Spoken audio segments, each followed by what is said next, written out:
A lo largo de una serie de vídeos vamos a ver la situación lingüística en el siglo XVI y en concreto vamos a empezar por ver cuál es el modelo de lengua que se va a entender como normativo, diríamos hoy, como modelo de buen hablar, es el término que se suele utilizar en la época. También, y a raíz de este tema, hablaremos de los nombres del idioma y de la expansión del español por el mundo en el siglo XVI, la dimensión geográfica del español. Es importante para comprender todo esto dar un pequeño vistazo a los reyes, al trasfondo histórico que tiene el siglo XVI y el siglo XVII. El siglo XVI se desarrolla con dos reinados, fundamentalmente Carlos I de España, V de Alemania, porque fue emperador, y Felipe II en la segunda mitad del siglo XVI. Termina este siglo con el reinado de Felipe III y va a suponer un cambio en muchos aspectos sociales, en el concepto de la monarquía, espiritual, literario, etc. Vamos a ver algunas características de estos siglos. En primer lugar, desde el punto de vista de la lengua literaria, el siglo XVI tiene una primera etapa que coincide con el reinado de Carlos I de esplendor y de difusión de la lengua. Es un momento en el que tras la etapa medieval el español, el castellano o español, ya hablaremos de eso, expansiona totalmente, o sea, se extiende mucho más allá de lo que era su frontera originaria, la corona castellana, se extiende por la península y se extiende por el mundo. Hacia América, hacia los territorios que se van descubriendo en América, hacia Europa y hacia el norte de África. La segunda mitad del siglo XVI está caracterizada por Menéndez Pidal como la época de los grandes místicos, porque esta literatura traerá innovaciones y ciertos aspectos peculiares a la lengua, ¿no? Desde el punto de vista de la posición histórica, Carlos I supone la apertura de la corona española a todo un imperio, una posesión que desborda las fronteras peninsulares y sobre todo que une en cierto modo los destinos de España a los destinos de una parte de Europa. Parte de la política de Carlos I en España sigue intereses que no son exclusivamente españoles, sino también europeos. Carlos I dejó el imperio a su hermano Fernando y Felipe II fue únicamente rey de España, pero en determinados momentos conserva ciertos territorios en Europa y en determinado momento también incluyó la corona de Portugal. Este reinado, el de Felipe II, coincide con una época de repliegue del imperio hispánico. Felipe II conserva los territorios y su afán y su política es totalmente está enfocada en gestionar y conservar el legado de su padre. La etapa final, que empieza con el reinado de Felipe II, pues estará marcada por el pacifismo, ¿no? El final del reinado de Felipe II y el siglo XVII se caracterizará por una serie de guerras que son en algún momento sangrantes, y Felipe III practica una política fundamentalmente destinada a mantener la paz social. Desde el punto de vista cultural también podemos distinguir tres etapas: el erasmismo, el neoscolasticismo y el barroco, que inundará parte del siglo XVII. Desde el punto de vista económico, si la primera mitad del XVI era un mundo de posibilidades y de prosperidad económica, la posibilidad de América, de nuevos territorios, comercios, vías nuevas de comunicación, las primeras crisis se van a ir notando ya a lo largo de la segunda mitad del siglo XVI y fundamentalmente desembocará en una etapa mucho más dura, mucho más deprimida. Del principio del XVI a finales del XVI y principios del XVII, digamos que España camina desde una expansión a una época de depresión y de decadencia desde el punto de vista económico y también desde el punto de vista social. En el aspecto de la estructura de gobierno, de la monarquía, el reinado de Carlos I también supone una época de prosperidad. Carlos I asume el gobierno de España porque en él se concentra el poder de la corona primero castellana, porque él hereda el reino de Isabel la Católica tras una etapa breve de transición en la que su madre Juana pues da muestras de no tener buena salud mental. Entonces, cuando muere su padre, Fernando, pues heredará el territorio de Aragón. La unión de Castilla, Aragón y en los últimos territorios Navarra, etcétera, supone la unidad política peninsular y también va a suponer la unidad lingüística. Y esto se produce de manera efectiva con el reinado de Carlos I.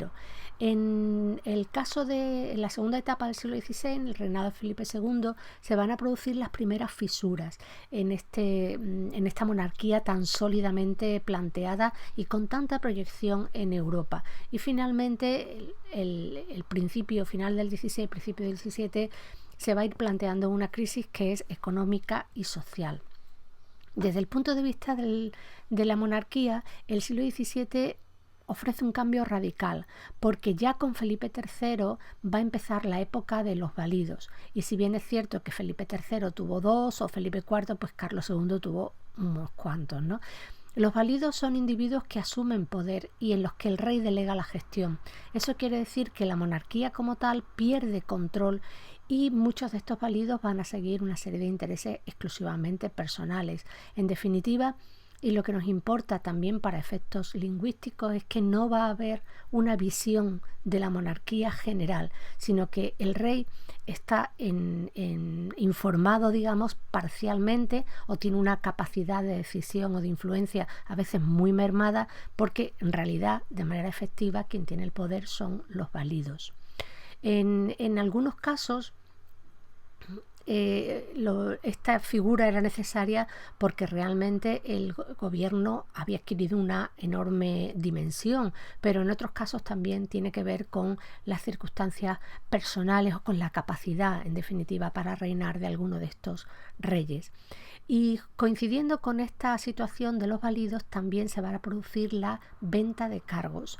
Vender cargos, es una actividad que va a ser común a partir de Felipe III, también supone una dejación de poder por parte de la corona. Hasta ese momento los cargos fundamentalmente eran designados e incluso había una serie de pruebas o había que, en fin, reunir una serie de méritos para acceder a ciertos cargos que eran muchas veces de confianza del rey, con lo cual si funcionaba y se hacía bien, perfecto, y si no, pues se eliminaba y se ponía a otro, ¿no? Al vender el cargo y sobre todo al hacerlos hereditarios, también ahí hay una pérdida de influencia o de control respecto a las políticas, ahora la política en sentido amplio, económica, social, etcétera, que correspondía a algunos de estos cargos. Este texto de Farinelli, de su libro España y su literatura en el extranjero, corresponde a un discurso pronunciado por él en el Ateneo de Madrid en 1902 y es un texto, yo creo que está bastante citado, pero que resume muy bien lo que pudo ser el ambiente y el potencial de España y en concreto de la lengua española, que es lo que nos interesa en el inicio del reinado de Carlos I. Digamos que este sería el punto de partida del siglo XVI. Granada caída, descubierto por Colón un nuevo mundo, dueño Carlos V de 2 coronas, Francia humillada y vencida, el orbe entero parece obedecer a un solo cetro, a una sola espada. En esta monarquía sin límites nunca se pone el sol. Por un conjunto de circunstancias que nunca podrán ser igualadas, España iba a la cabeza del mundo. Las grandes y heroicas hazañas, las peregrinaciones atrevidas, una milicia de las mejor organizadas y de las más temibles, la conciencia nacional despierta, el ingenio español más vivo, dúctil y poderoso, capaz de ideas más grandes y robustas que en ningún otro siglo. Todo parecía prometer una preponderancia política e intelectual sin contraste, prosperidad duradera, perpetua. Bueno, pues no es que fuera perpetuo, pero sí que es cierto que este texto tiene al menos 2 elementos que quiero destacar. En primer lugar, la alusión a la conciencia nacional despierta. Es decir, uno de los temas que vamos a ver en el siglo XVI es esa idea de la lengua vinculada con la nación, con la conciencia nacional. Y en este momento hay una conciencia nacional activada, ¿no? Y finalmente, también el hecho de que la preponderancia política vincula o propicia una expansión de la lengua. Esto es un fenómeno, los humanistas lo expresaban con el término la lengua compañera del imperio, en un sentido doble, ¿no? Allá donde vaya la corona, allá donde se extienda el poder económico o militar de un país, se extiende su lengua o se debe extender su lengua, y al revés, el rey debe hablar la misma lengua que su pueblo. Esto lo vamos a ver, lo vamos a vivir en el siglo XVI, es decir, no son conceptos teóricos, sino que son conceptos que vemos que están presentes tanto en las gramáticas, en la reflexión de la lengua, como en la realidad, es decir, hay fenómenos sociales que responden precisamente a esta dinámica de conciencia nacional y también a esta identidad de corona o rey y pueblo, ¿no? Como lazo entre ellos la lengua, una lengua común. Los planteamientos sobre la norma empiezan de una manera bastante tentativa, podríamos decir, ¿no? Y empiezan además en un momento, y esto hay que tenerlo en cuenta, en que el español no está encapsulado o reducido a un territorio, sino muy al contrario. Los planteamientos sobre la norma empiezan en un momento en que España, lo que hoy llamamos España, la corona castellana y luego lo que fue la unidad peninsular, se está expandiendo. A finales del siglo XIV y del siglo XV, o sea, a finales del XIV y a finales del XV, se producen en esos dos momentos dos grandes salidas de los judíos de España. El término utilizado es progromo, dos edictos de expulsión. El más numeroso fue el de finales del siglo XIV, 1391, y el definitivo, digamos, fue 1492. La expulsión de los judíos es interesante y hay que tenerlo presente desde el punto de vista lingüístico, porque estas comunidades se van a llevar su español. El español, me refiero a la lengua de donde fueran, el caso del castellano mezclado con leonés en las comunidades castellanos-leonesas o mezclado con el aragonés en las aragonesas, etc. Es decir, su forma de hablar según el parámetro, según la norma, digamos, del siglo XVI, perdón, del siglo XIV o del siglo XV. Es decir, estas comunidades van a llevarse la lengua y la van a mantener en la medida de ciertos factores sociales hasta hoy, en algunos casos, ¿no? Es un fenómeno interesante y al que haremos alusión en otro momento. En la primera mitad del XVI empieza la población de América, y eso quiere decir que una serie de individuos que proceden de muchos puntos de la península, pero que en la primera mitad del XVI proceden muchos del antiguo reino de Sevilla, de las provincias de Sevilla, Huelva y Cádiz y de Extremadura, se van a ir a América. La primera población de América es sobre todo de andaluces, extremeños y en menor medida la franja occidental, es decir, Castilla-León, castellano-leoneses. Y estos constituyen una primera población en los primeros territorios que se descubren y que se pueblan de América. Es un momento a partir de ahí de absoluta expansión. En la dinámica de migración hacia América va a ser bastante intensa, por lo menos en los dos primeros tercios del siglo XVI. Y a mediados del XVI se produce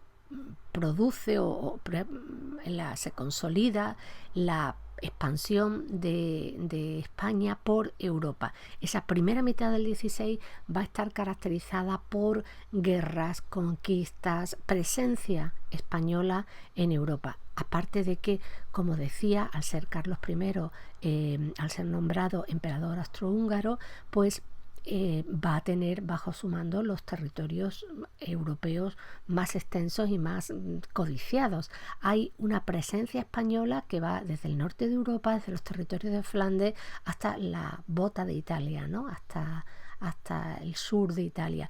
Y constituirá lo que se llama el Camino Español, y ahí hay un tránsito continuo de españoles por Europa y una visión de muchos países europeos, una visión apreciativa hacia la lengua española, que es lo que nos interesa, y hacia algunas costumbres y cuestiones culturales de España. Haciendo una visión general de la lengua en los siglos de oro, vemos que está más consolidado que en la Edad Media, que es un castellano más sólido, más cohesionado, pero que todavía tiene elementos en evolución.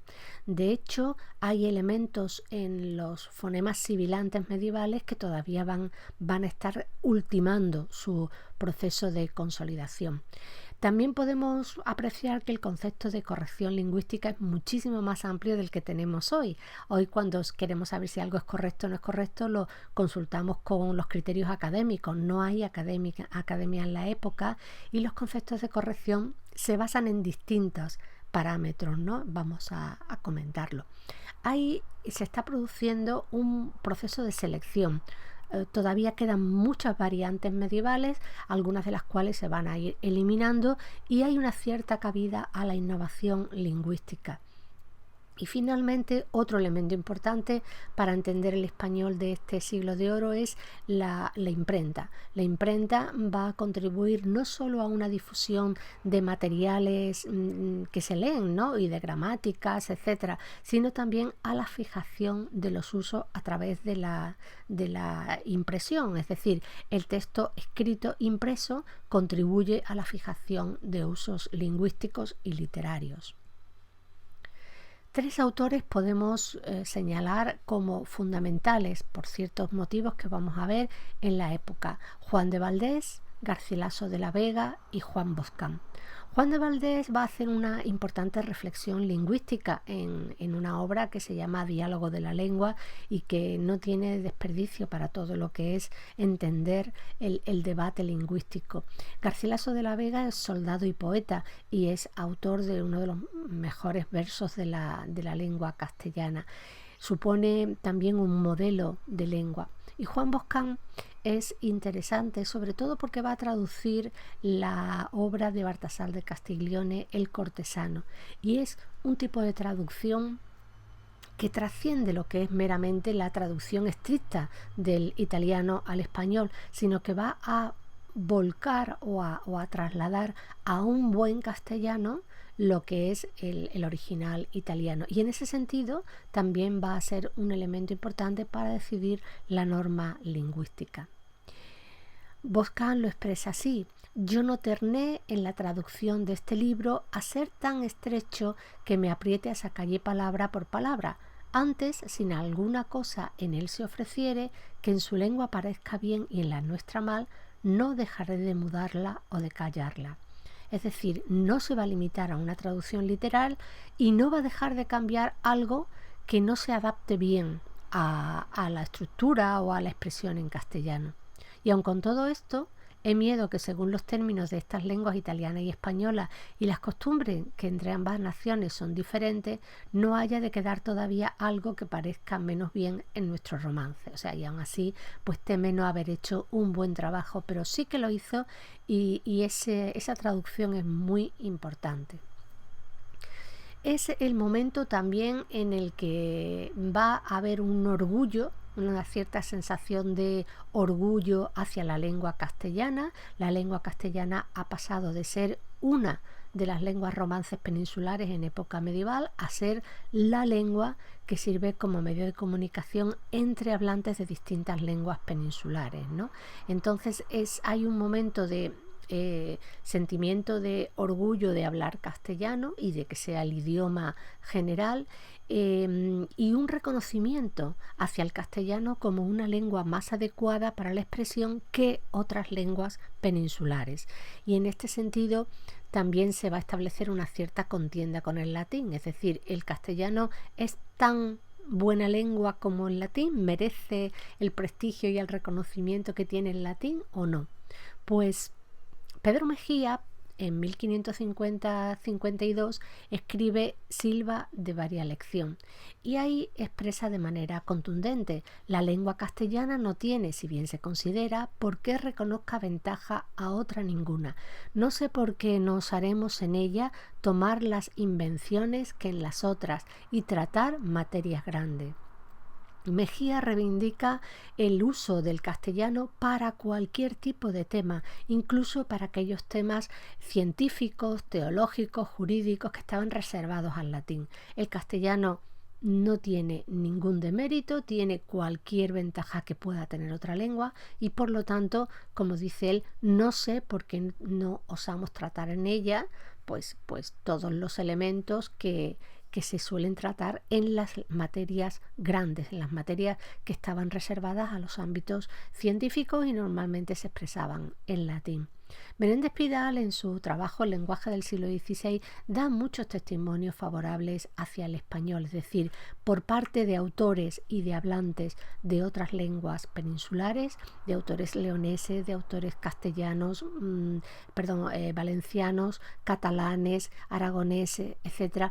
Va a haber un reconocimiento hacia la capacidad lingüística, la solvencia del castellano para hablar distintos temas, incluso los temas más delicados o más serios, los temas científicos, filosóficos, teológicos, etc. La situación de la península ibérica en el siglo XVI podemos resumirla de esta manera. En primer lugar, hay una diferenciación interna del castellano, es decir, el castellano no se habla igual en todos los puntos de la península. Por ejemplo, es la corona castellana fundamentalmente la que conquista la parte occidental de Andalucía, las provincias de Sevilla, Huelva y Cádiz. Cuando se termine de reconquistar Andalucía, cuando cae Granada en 1492, hay una gran diferencia entre el castellano que llegó a Sevilla 2 siglos antes que el que va a llegar a Granada a finales del siglo XV. Por lo tanto, hay una diferencia que se mantiene hasta hoy, incluso en hablas andaluzas, entre Andalucía occidental y Andalucía oriental. Y por otra parte, el castellano en el norte se ha extendido sobre otras lenguas romances. El castellano se ha extendido sobre territorio que era de leonés, sobre el aragonés, sobre las hablas levantinas. Por lo tanto, esta expansión del castellano no quiere decir que lamine las otras lenguas, sino que ahí, en esos territorios, se va a hablar, por ejemplo, en lo que era el territorio de leonés, un castellano teñido de leonesismo, con influencias de sustrato del leonés. Es decir, hay una diferenciación interna del castellano. El castellano no tiene en el siglo XVI una foto fija, una serie de rasgos que todos los hablantes compartan. Por eso es interesante ver qué ocurre en la expresión de este castellano, tanto en el registro oral como en el registro escrito.